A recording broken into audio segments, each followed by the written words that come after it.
ఆరుగురు కలిసి మనము అందంగా ఉందాము కదా అందుకోసమే పక్కకు రాయరా చెప్పాలి మాతాకి ఎద్దాగోలు చేస్తా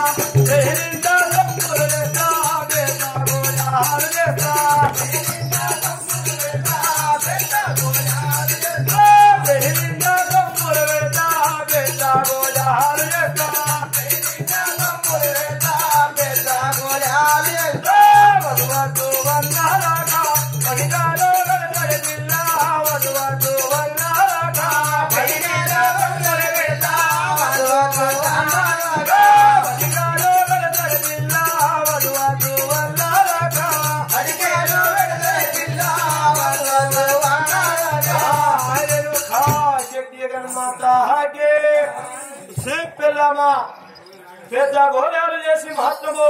నీకు ఇస్తున్నాను ఏ ఆడ కట్టుకొని అమ్ముకొని వస్తున్నావే మాతాకి పెద్ద గోళల పైజాలన్నీ మళ్ళీ ఏదైపోవురముడా పెద్ద గోళల పైజాలన్నీ మళ్ళీ ఏదైపోవురముడా పెద్ద గోళల పైజాలన్నీ మళ్ళీ ఏదైపోవురముడా పెద్ద గోళల పైజాలన్నీ నీ దరిది ఎర్రము వల్లే పురమందో వేలాదినా దరిది ఎర్రము వల్లే పురమందో వేలాదినా దరిది ఎర్రము వల్లే పురమందో వేలాదినా దరిది ఎర్రము వల్లే పురమందో వేలాదినా దరిది ఎర్రము వల్లే ఏలుగా మాతాకి ఏమోడా చెప్పలమ్మా పెద్ద కోరిన పైసలన్నీ మందికే రాలే నాకేం పెడతారు నువ్వు పెట్టకుంటేనే మొత్తం సొమ్ములు ఎంత సొమ్ము నీదే కదా. ఈ విధముగా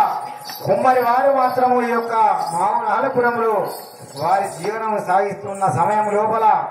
ఆ యొక్క రేణుకా ఎల్లమ్మ మాత్రము కుమ్మరి వారి వద్దకు ముందుకు వచ్చి ఏ విధంగా ముచ్చటిస్తుందో చూద్దాం. జై రా